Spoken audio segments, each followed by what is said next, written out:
Bueno, buenas tardes. Para mí es un honor y un placer el contar con Diego para la charla del día de hoy. Diego Sánchez Ancochea es profesor de Economía Política del Desarrollo y director del Departamento de Desarrollo Internacional de la Universidad de Oxford. Diego es además Fellow de St. Anthony's College y miembro del Centro de Estudios Latinoamericanos de la misma universidad. Dos instituciones de estas últimas con las cuales la Universidad Andina Simón Bolívar ha mantenido una larga y cordial relación. Diego gusta de describirse a sí mismo como un economista del desarrollo inusual, porque su método de investigación por décadas ha sido el análisis histórico comparativo. Específicamente, a través de numerosos artículos y 2 libros, Diego ha buscado establecer las causas de la desigualdad por ingresos en las Américas, los mecanismos que la sostienen y las condiciones e intervenciones políticas que hacen posible moderarla o reducirla. Su más reciente libro, The Cost of Inequality in Latin America, Lessons and Warnings for the Rest of the World, Los costos de la desigualdad en América Latina, lecciones y alertas para el resto del mundo, fue seleccionado por el Financial Times de Londres como uno de los mejores libros de economía en 2020. Ignoro si en los planes de Diego esté el publicarlo también en español, lo que sería deseable porque se trata de un trabajo que en mi opinión debería considerarse un punto de partida para la discusión académica sobre la economía política del desarrollo en nuestra región. Igual consideración le tengo para con su libro de 2016, que lo escribió en colaboración con Juliana Martínez Franzoni y que está publicado en español, fue publicado en español en 2019, La búsqueda de la política social universal en el sur, actores, ideas y arquitecturas. Sería largo y hasta impropio el seguir enumerando los hitos de la carrera del profesor Sánchez Ancochea, así que vamos a lo que vinimos. Diego, el foro es tuyo. Muchísimas gracias, Pablo, por las amables palabras y sobre todo por la invitación a este foro. Es complicado hacerlo online, pero ya nos queda menos para poder hacerlo en persona y me alegro además que me contabas los planes de una gran conferencia el año que viene y la posibilidad, ojalá, de que nos veamos ya en directo y no solo en pantalla, pero es en todo caso un gusto poder conversar de mi libro que saldrá en el mes que viene en la editorial Aliel en español. Me alegro también que digas que era buena señal y que me gustaría discutir ahora en un tiempo relativamente breve para luego dar lugar a las preguntas y a la conversación. El punto de partida no es en América Latina, sino de hecho el punto de partida del libro y la razón por la que yo pensé en escribirlo es más bien el resto del mundo. De hecho, es el hecho de que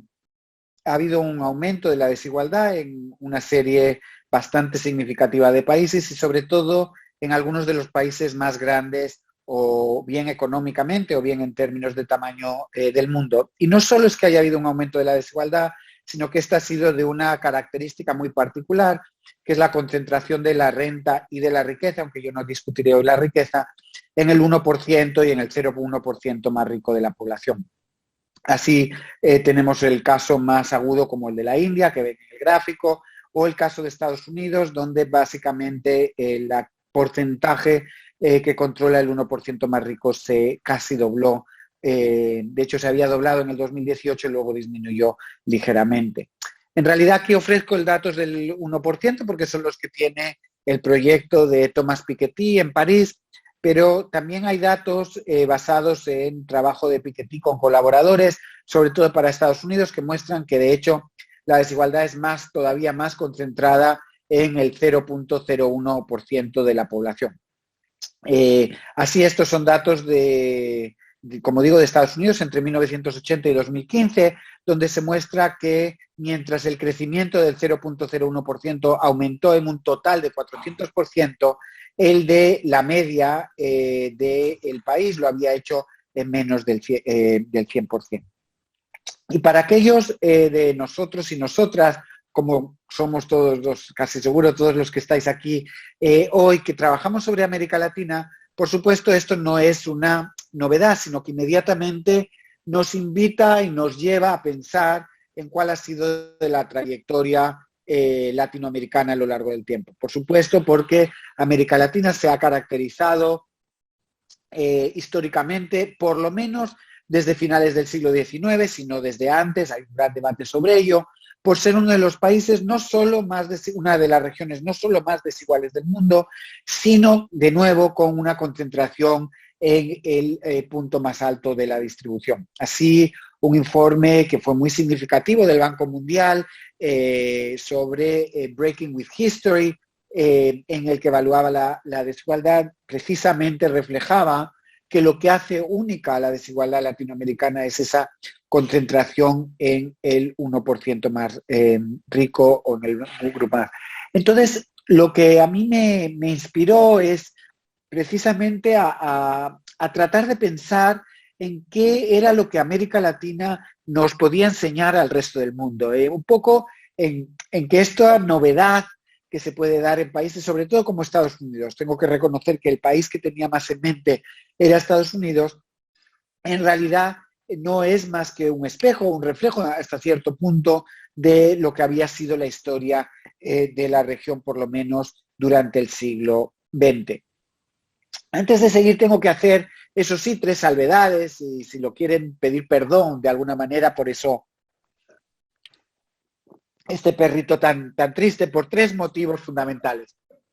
El primer lugar es por el reconocimiento de que voy a hacer un enfoque agregado. Se trataba de un libro que más que de entrar en investigación detallada sobre un periodo concreto, lo que trataba era un poco de hacer los grandes rasgos, como se dice en inglés, los stylish facts, sobre lo que ha podido hacer la historia latinoamericana. En segundo lugar, porque estoy discutiendo toda la región de forma simultánea, como si fuera una única sola. Soy muy consciente de que Argentina es muy distinto a El Salvador o Uruguay muy distinto a Paraguay, pero lo cierto también es que toda la región, incluido países como Uruguay, se caracterizan por tener una desigualdad relativamente alta a nivel internacional. Y el tercer motivo para de pedir disculpas, por así decirlo, la salvedad es que este proceso de simplificación también hace que voy a hablar de todo el siglo XX como si fuera uno único, cuando claramente ha habido cambios significativos en la distribución de la renta en algunos países, sobre todo durante el periodo de sustitución de importaciones, donde algunos países aumentaron mucho su desigualdad, piensen en Brasil, pero otros, como fue el caso de México, de la misma Argentina, la mejoraron significativamente. Aún así, a pesar de esas salvedades, creo que el enfoque, el marco que pretendo dar puede resultar interesante y espero que nos resulte ahora interesante para la conversación y para la discusión. Pues bien, ¿a qué me refiero con esos costes de la desigualdad? En el libro trato 3, pero en realidad creo que son 4, por lo menos los que podemos pensar. En primer lugar, es uno que no trato en el libro por problemas de espacio, pero que me parece interesante, es la conexión entre desigualdad y problemas medioambientales. No cabe duda, me parece, que el hecho de que la élite controle buena parte de los recursos hace que también tenga patrones de consumo que son medioambientalmente insostenibles, pero la otra cara de la moneda es un nivel de pobreza relativamente alto que hace que un grupo relativamente significativo de población tenga que depender, por ejemplo, de agricultura de subsistencia no sostenible en zonas como la Amazonia. Los 3 factores que sí discuto son los costes políticos, la vinculación con el tipo de democracia incompleta y también con las respuestas autoritarias que a veces se han dado a los intentos de ir o de mejorar la distribución. Y los 2 que voy a querer o voy a utilizar para ilustrar mis argumentos hoy son los costes económicos y los costes sociales de la desigualdad. No quiero de todas maneras solo referirme a los costes, sino que voy a acabar la presentación hablando de algunas de las lecciones en positivo que creo que también la región tiene. Y creo que eso es importante para pensar en la complejidad que ha sido la historia de América Latina en cuanto no solo al impacto de la desigualdad, sino también a los intentos sistemáticos de tratar de reducirlo desde un punto de vista, desde las ideas y desde la política, como discutiré, ya digo, al final. Déjenme que empiece con los costes económicos y con el hecho de que aunque por motivos muy variados,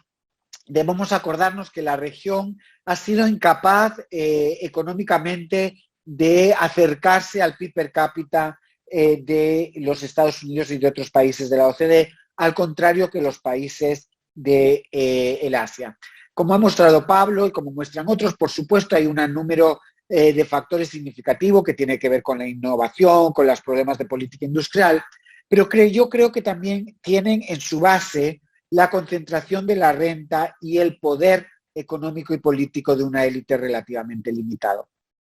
3 canales a través de los que la desigualdad ha tenido problemas económicos, creo que son primero la educación. Es bien sabido que desde la independencia, la élite latinoamericana estuvo sobre todo concentrada en el modelo primario exportador y no tuvo su interés ni incentivos significativos para invertir en educación. Así tenemos el trabajo de Engerman and Sokolov y de alguna manera, aunque en menor medida, de Acemoglu y Robinson, que muestran la falta de incentivos que la élite tenía para aumentar los gastos en educación y para expandir la educación durante todo el siglo XIX y principios del XX. Y esto era en buena medida porque veía la educación como un problema, porque expandía los derechos, la capacidad de exigir derechos políticos, que como una solución para un modelo económico que no necesitaba a niveles altos de capital humano.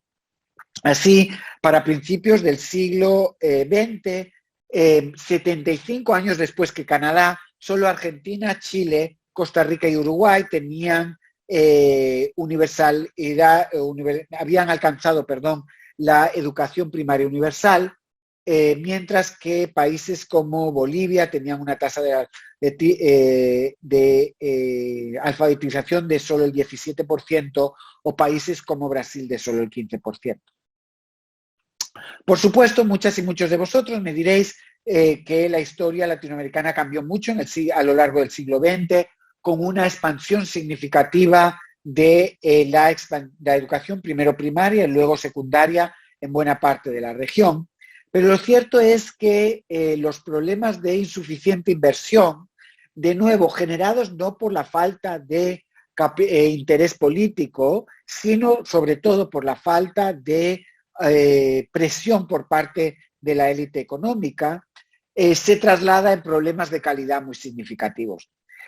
Así, aunque es difícil, como todas y todos sabéis, evaluar los problemas de calidad, por ejemplo, los podemos hacer a través de las pruebas PISA, que en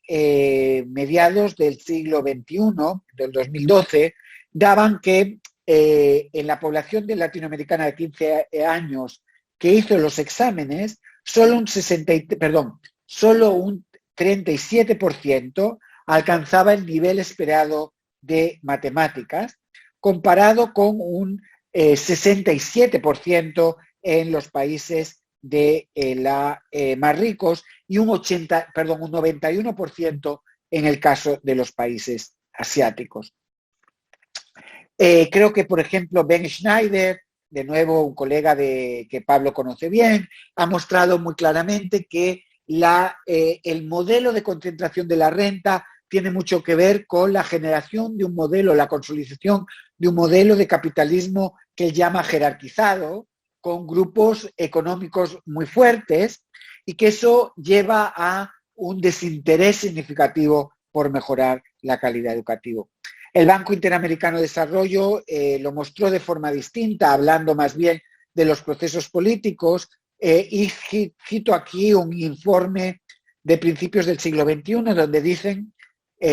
cito, en general, los hijos de las personas políticamente influyentes van a colegios privados en primaria y secundaria. Por ello, no sufren directamente las deficiencias del sistema educativo privado. Eso reduce la urgencia que en otros casos podría llevar a los padres influyentes a presionar a los políticos para que tomen decisiones complicadas. El segundo gran canal, creo que que vincula distribución con problemas económicos, tiene que ver, está muy vinculado también a la educación y al trabajo de Ben Schneider, y tiene que ver con los desincentivos para la innovación. De alguna manera, la concentración de la renta tiene su espejo en la estructura económica, en una estructura económica caracterizada por un sector informal y un sector de empleos de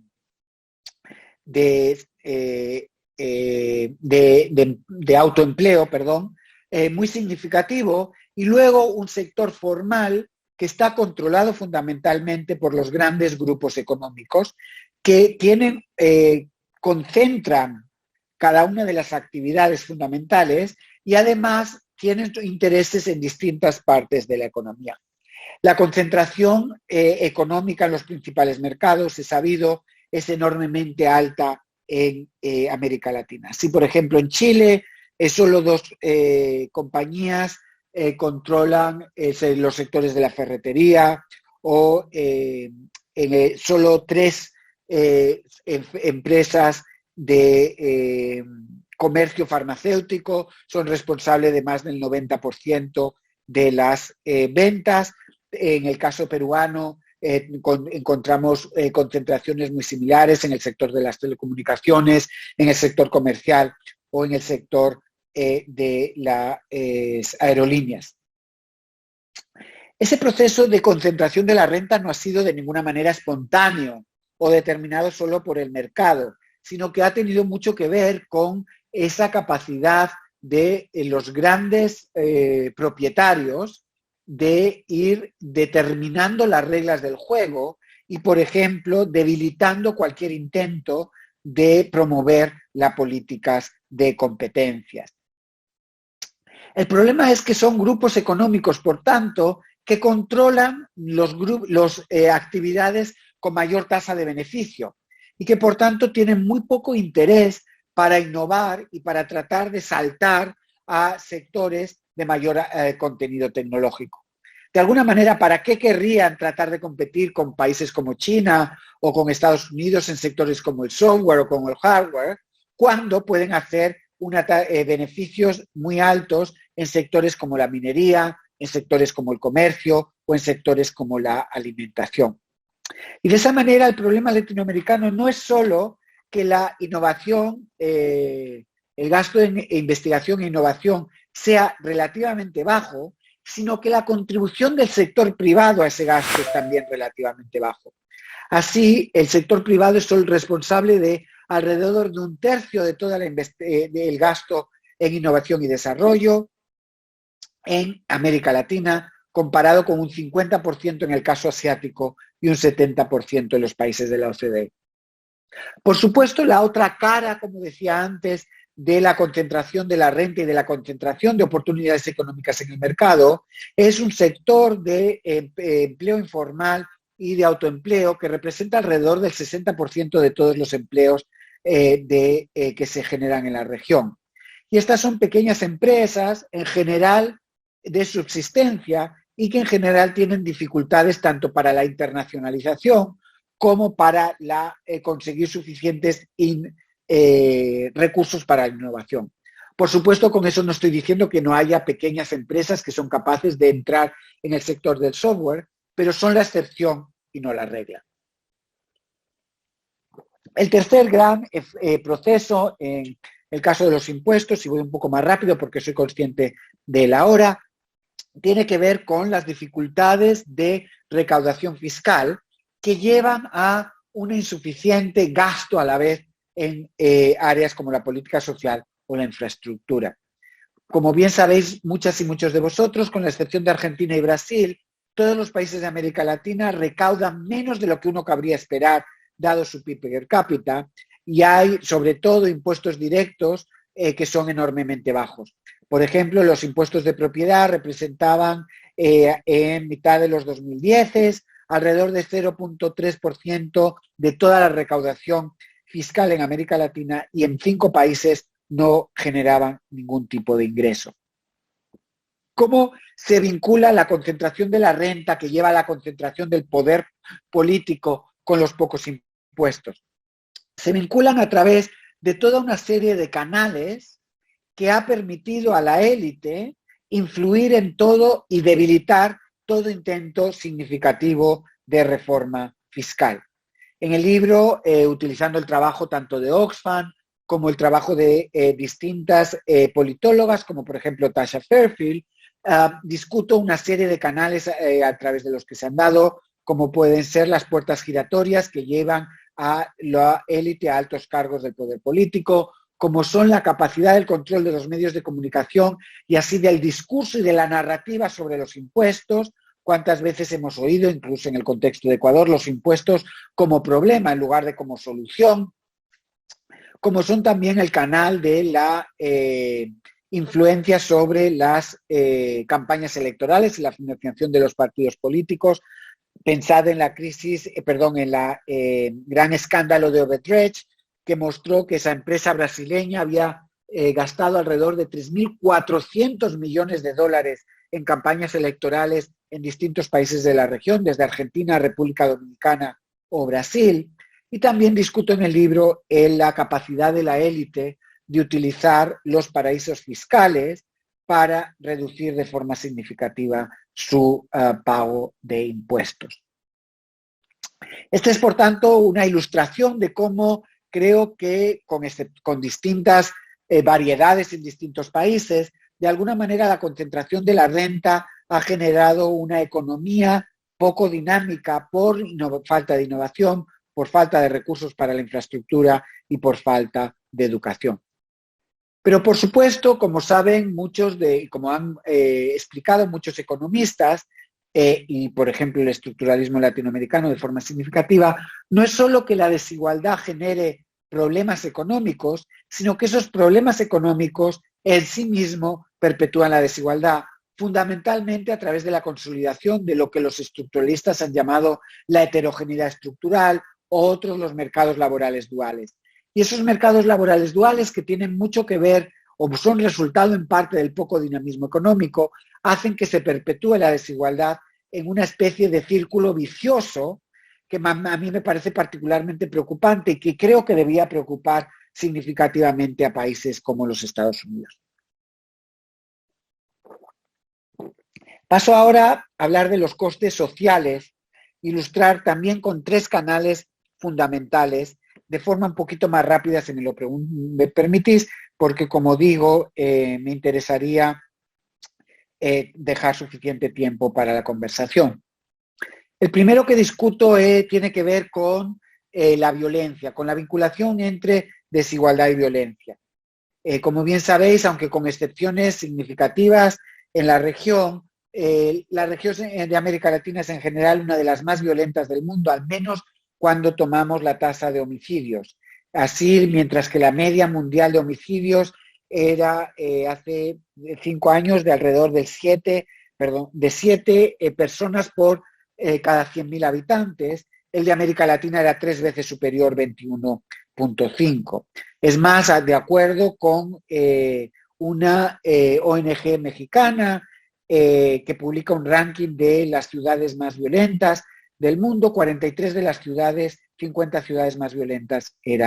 estaban en la región. De nuevo, no pretendo simplificar más de la cuenta, soy consciente que la violencia tiene mucho que ver con toda una serie de procesos como en la historia de guerras civiles, por ejemplo, en Centroamérica, que puso una gran cantidad de armas en circulación, que tiene que ver también con la droga y el desarrollo del sector de los carteles. Creo que tiene mucho que ver también con la desigualdad, generando todo un grupo de exclusión, sobre todo en los sectores más jóvenes y sobre todo hombres más jóvenes, que buscan en grupos como las maras la forma de identificación, la forma de tener una justificación y una solidaridad intergrupal, como discuto en el libro, y de esa manera llevan a un incremento de la violencia. De forma más teórica, y no solo en América Latina, el profesor canadiense Martin Daly habla de cómo la desigualdad es el predictor mejor que existe para explicar la violencia, y eso tiene mucho que ver con cómo en contextos de desigualdad hay mucho más que está en juego y por tanto hay muchos más grupos que tratan de defenderse del otro a través de la violencia. El segundo de los canales que me parece que vincula la concentración con los problemas sociales tiene que ver con la segmentación tanto de política social como segmentación geográfica o espacial. Es bien conocido que en muchas de las ciudades latinoamericanas son de alguna manera islas de riqueza dentro de un océano de pobreza, como ha mostrado una geógrafa haciendo trabajos sobre el caso brasileño. Y es conocido además como en los últimos 20, 30 años se ha generado un patrón en las ciudades donde en cada uno de los barrios está presente la segmentación porque los ricos tratan de protegerse a través de comunidades valladas o también a través de grandes rascacielos totalmente protegidos con cámaras y otros procedimientos, mientras que los pobres se sitúan en zonas con de favelas, en el caso brasileño, con una enorme dificultad en términos de la infraestructura. Ocurre lo mismo en términos de la política social, donde casi todos los países de la región han visto impulsado el sector privado en salud, en educación, fundamentalmente por que el 10 y el 20% más rico de la población ha buscado los seguros privados o acudir a los hospitales privados como forma de enfrentarse a un sector público que no es capaz de generar la calidad de servicio suficiente. Por último, el último proceso que se puede mencionar tiene que ver con la falta de confianza que se genera en la región. Y de nuevo soy consciente de que esta se debe a procesos distintos que tienen también que ver con la dificultad de la democracia de consolidarse a lo largo del tiempo y con la debilidad institucional que ha sido trabajada de nuevo en algunos momentos por el mismo Pablo y por otros y otras, pero que yo creo que tiene también una base fundamental en la concentración de la renta y en la dificultad de los distintos grupos poblacionales para verse reflejado en el otro o en la otra. Se habla mucho de la falta de confianza de la población latinoamericana en las instituciones, pero lo cierto es que los datos del Latinobarómetro muestran que también hay falta de confianza en el otro y en la otra, en los vecinos y en las vecinas. Así, el 60% de los brasileños o el 40% de los mexicanos y mexicanas o salvadoreños y salvadoreñas no confía en el vecino, tiene dudas sobre el vecino, comparado con solo un 11% en el caso de Canadá. Y hay trabajos significativos, de nuevo, como trabajo experimental del Banco Interamericano de Desarrollo, que han mostrado que eso tiene mucho que ver con la desigualdad, en la medida en que la desigualdad genera dificultades para verse reflejado en el otro, en los grupos poblacionales más pobres genera además desconfianza en el rico, porque es el que se está beneficiando de la estructura institucional, mientras que la clase media alta y los ricos sitúan a los pobres como vagos, como aquellos que solo se benefician de la política social y de los subsidios. De nuevo, aquí creo que hay un círculo vicioso, de alguna manera hasta más interesante, porque tiene mucho que ver con el círculo vicioso social, pero sociopolítico, si queréis. Y así yo lo vinculo mucho, lo comparo en el libro de forma tangencial con la experiencia de los países escandinavos, donde la caída de la desigualdad que se genera desde principios del siglo XX tiene mucho que ver con la creación de alianzas interclase que demandan una mejora de los servicios. Pues bien, lo que sugiero es que en buena parte de América Latina, en varios países, creo que incluido Ecuador, la desigualdad lleva a la segregación espacial y la falta de confianza que mencionaba anteriormente, y eso hace que no existan espacios de interrelación, lugares donde distintos grupos, sobre todo la clase media y los más pobres, tengan formas de vincularse, de entenderse, de conocerse,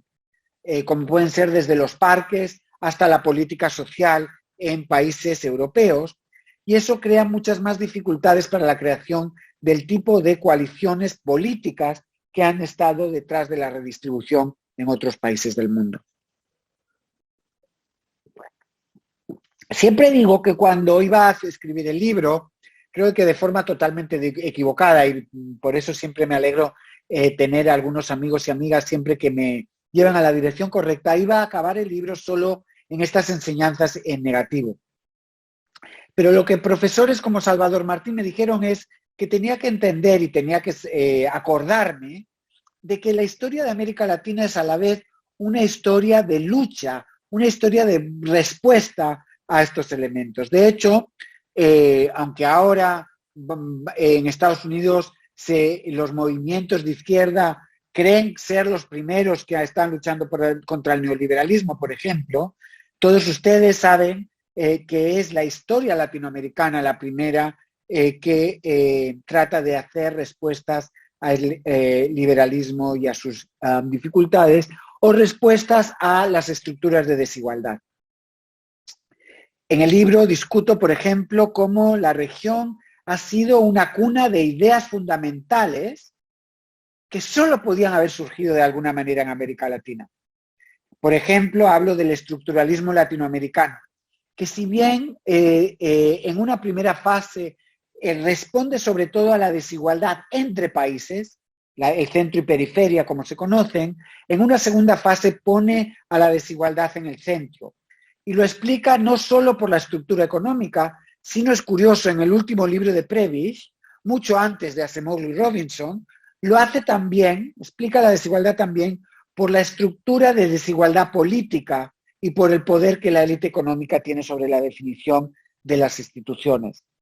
O pienso en religión, en la teología de la liberación, que tan influyente fue y ahora está experimentando una cierta vuelta, y que en su situación de la opción por los pobres y de la denuncia de las grandes élites, no solo económicas, sino también religiosas,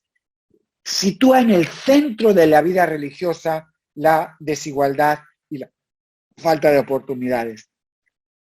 O discuto también el trabajo de Paulo Freire, que ha determinado parte de la forma en que vemos en todo el mundo la educación, y que solo tiene sentido de nuevo en cómo Freire se enfrenta a las estructuras de desigualdad que estaba contemplando. Creo también que hay enormes enseñanzas de la región en cuanto a la riqueza de los movimientos sociales. Creo, por ejemplo, que hay muchos de los movimientos, como el de los desencantados en el caso de España, que luego generó el movimiento de Podemos, que tienen mucho que ver y son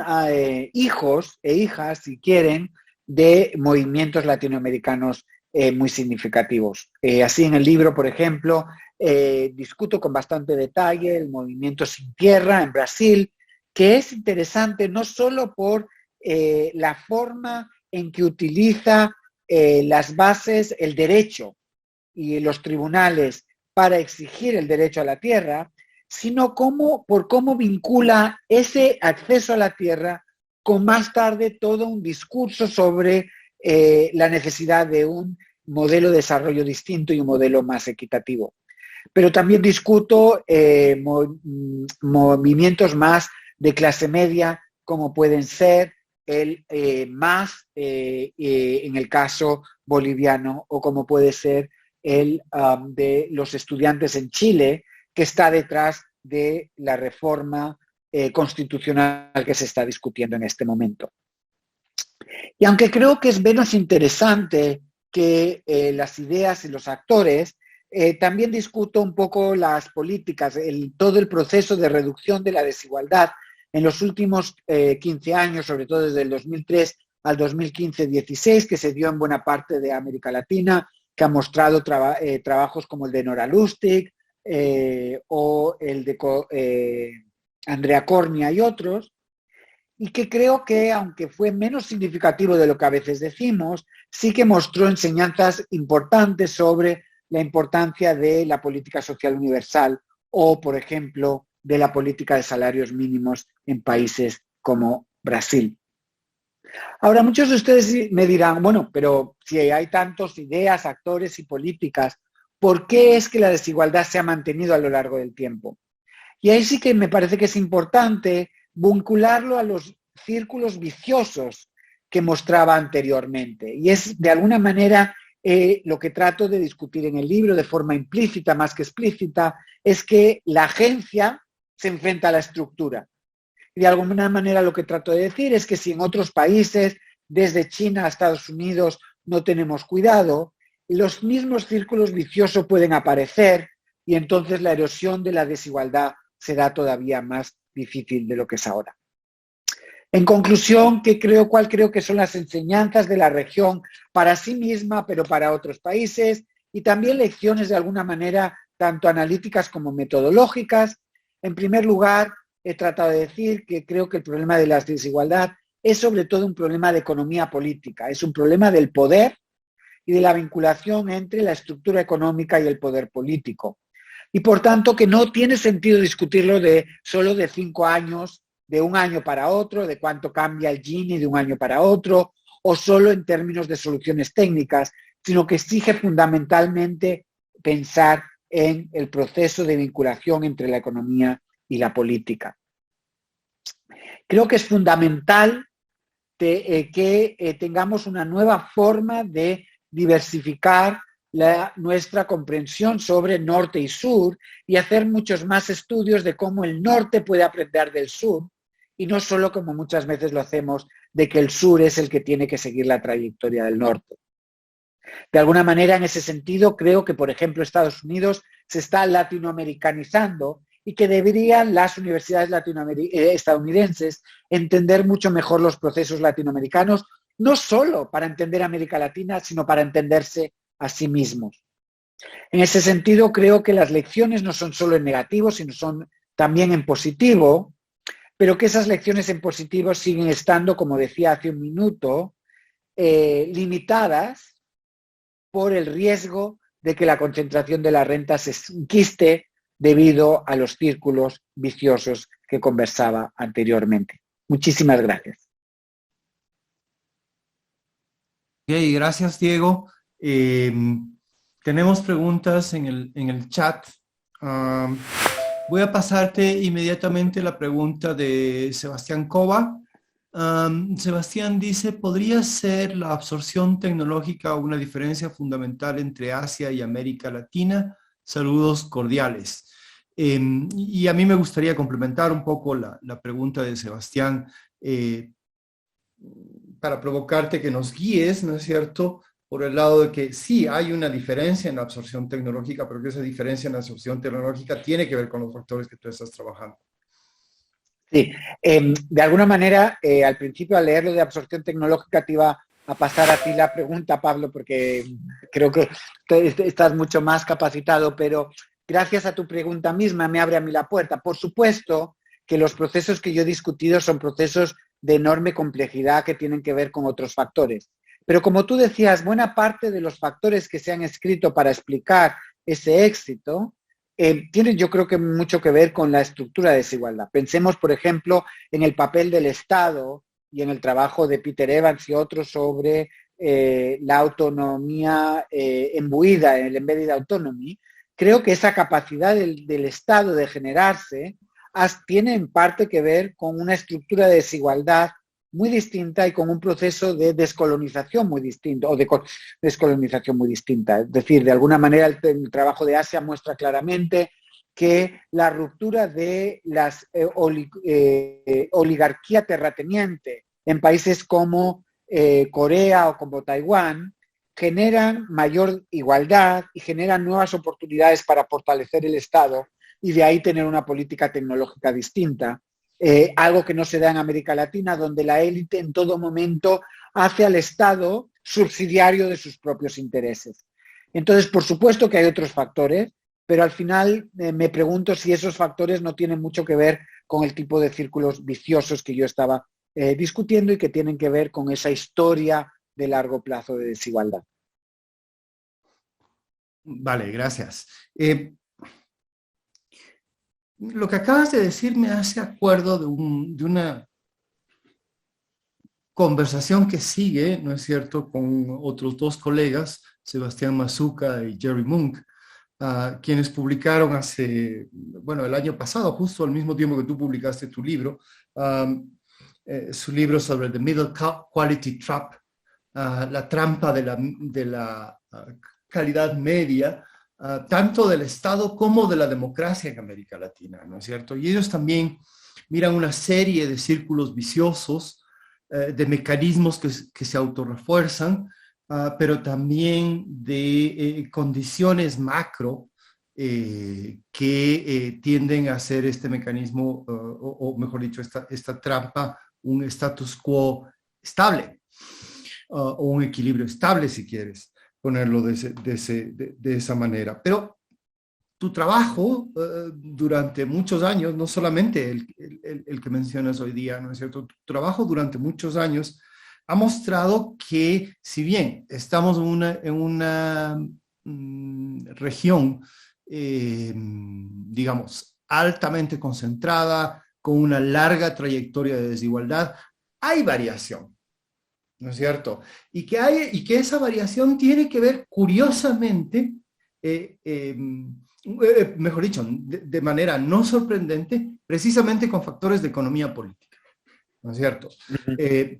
Democratización temprana o no, por ejemplo.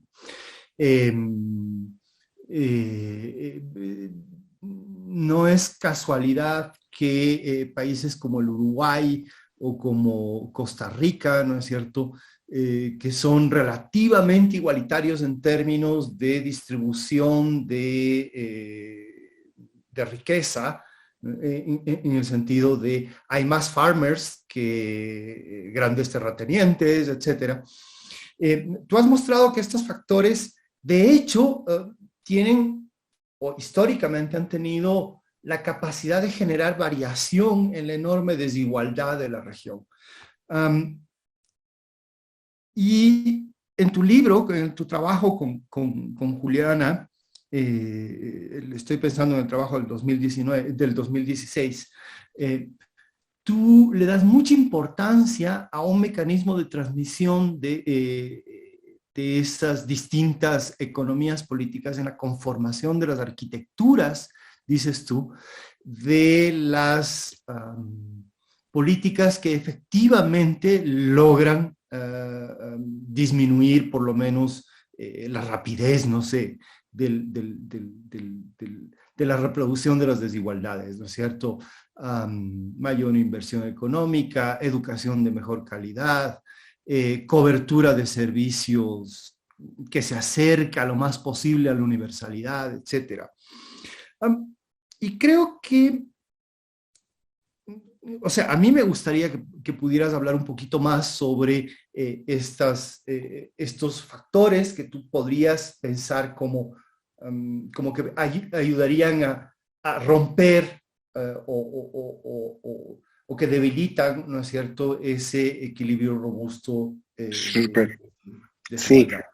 me parece súper interesante, Pablo, y contesto en tres partes, si me permites. La primera es que, como tú dices, a pesar de que yo hoy he presentado una historia única, está en las variaciones tanto espaciales como temporales. Hay una enorme riqueza que seguir aprendiendo.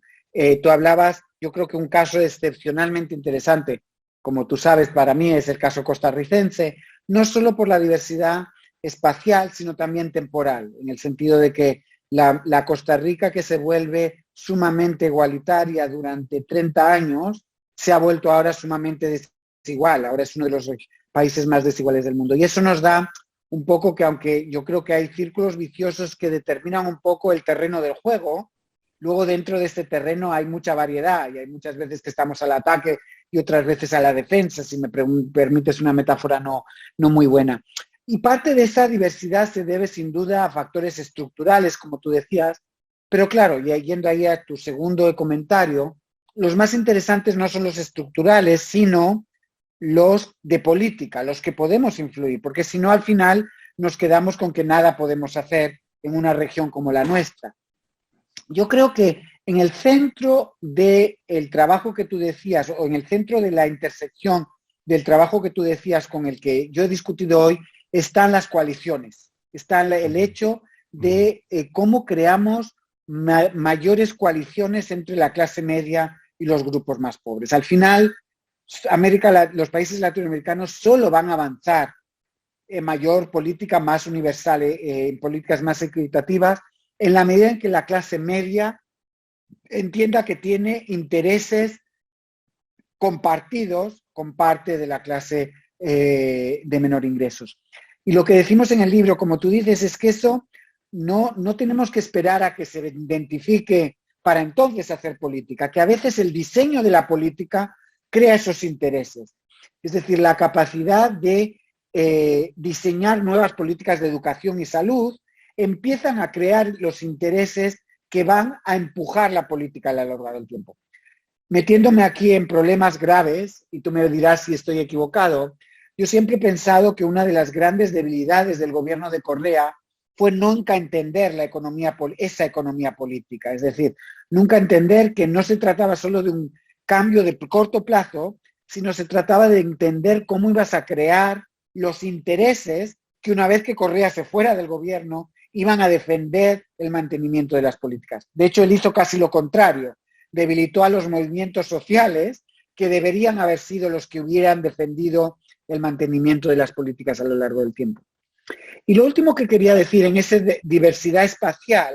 que tú decías es, de nuevo, para hablar del libro, es cómo las Américas debían ser tomadas con una mayor comparación entre Estados Unidos y algunos de los países latinoamericanos. Estados Unidos no es una excepción ahora. Estados Unidos es parte de la regla de desigualdad y por supuesto que tiene una economía todavía mucho más innovadora, pero es innovadora por el sector de Silicon Valley, por sectores muy concretos. Otras partes de la economía están construyendo economías tan rentistas como la latinoamericana. En ese sentido, en esto que decías tú de pensar la diversidad espacial y temporal, yo creo que exige pensar a Estados Unidos dentro de las Américas y dentro de esa comparación de forma mucho más explícita. Ok, bueno, yo simplemente ya siendo, 6 minutos para que se acabe nuestro tiempo, yo simplemente quiero agradecerle a Diego por el tiempo que nos ha brindado, por las ideas, por el intercambio. Habrá muchas oportunidades para seguir conversando y colaborar contigo, con tu departamento en el futuro cercano, eso espero. Gracias también a los presentes por su interés. Este evento no habría sido posible sin la colaboración del área de estudios sociales y globales, que nos brinda el trabajo minucioso, eficiente y amable de Paulina Cabezas, que nos ha acompañado durante toda esta sesión. Gracias también al soporte técnico que nos ha dado la unidad de gestión virtual en esta reunión, que ha sido impecable. Los invito a visitar el sitio web de la Cátedra de Integración Germánico Salgado a través de la página de internet de la Universidad Andina Simón Bolívar y los canales de YouTube de la universidad y de Facebook del área de estudios sociales y globales para volver a mirar esta charla o mirar las 3 charlas anteriores que hemos tenido. Espero que volvamos a vernos con todos, con todas, el próximo mes para conversar sobre un aspecto que de hecho Diego topó hoy día, muy de reojo. Él dijo, una de las grandes herencias una de las grandes riquezas, una de las grandes enseñanzas positivas de América Latina reside en la riqueza de los movimientos sociales. Estoy completamente de acuerdo con ese statement que hizo Diego, y es precisamente el punto de partida de donde vamos a iniciar nuestra siguiente charla, que es el activismo transnacional en América Latina. Y vamos a tener como invitado a un gran amigo también de esta casa, Eduardo Silva, que es profesor de la Universidad de Tulane. Y bueno, hasta el final de esta serie, hasta diciembre, están todos ustedes invitados, y como solían decir en el teatro militante de los años 80, por favor, la mejor propaganda es la voz, es Radio Bemba, le decimos en Ecuador. Háganos propaganda, inviten, visiten, pónganos en redes sociales, etcétera, etcétera. Bueno, no sé si nos da el tiempo para revisar esta pregunta que nos llega finalmente. It's up to you, Diego. Sí, claro. Okay. Carlos Minchala dice, quizá pueda cerrar respondiendo esta pregunta. Al terminar la conferencia, el profesor Diego decía que en los países del norte, por llamarlos de alguna manera, deben aprender de América Latina. ¿Qué puede enseñar América Latina en términos de economía política? Pues yo creo que, como trataba de decir, el hecho de que la concentración creciente de la renta, es decir, de las oportunidades económicas, lleva casi necesariamente una concentración del poder político y lleva además a la creación de un modelo cada vez más rentista. En América Latina hemos echado la culpa del modelo rentista fundamentalmente solo a los recursos naturales. Yo creo que no, que se debe a la interacción entre recursos naturales y desigualdad. Y que a la vez esa vinculación, ese poder económico y político hace que sea mucho más fácil optar por las rentas, es decir, por la protección de los mercados que por la innovación. Piensen de nuevo en Estados Unidos, que se habla del mercado más innovador. Lo cierto es que las empresas más innovadoras, como Meta, iba a decir Facebook, o como Google, ahora invierten enormes recursos en tratar de proteger sus rentas y de sus posiciones oligopólicas. Esa sería la primera lección. La segunda es la de los círculos viciosos, es decir, el hecho de que si no se tiene cuidado, ese poder político se va enquistando a lo largo del tiempo y va haciendo que cada vez sea más difícil reducir la desigualdad a lo largo del tiempo. Pablo decía, hablaba de la investigación. A mí me encantaría, aunque no soy yo la persona adecuada para hacerlo, pensar en algunos de estos mismos procesos en el caso de China, donde por supuesto la economía política es muy distinta, pero donde yo creo que algunos de estos riesgos están y son cada vez más notables. Ok, bueno, con ese abrebocas tan bonito, lamentablemente tenemos que cerrar nuestra conversación. Espero que nos encontremos pronto. Gracias a todos por haber venido, y el próximo mes, como les decía, justo en un mes, bueno, casi justo en un mes, el 27 de mayo, vamos a tener la nueva charla de esta serie. Gracias a todos y que tengan una buena noche, una buena tarde y un buen fin de semana.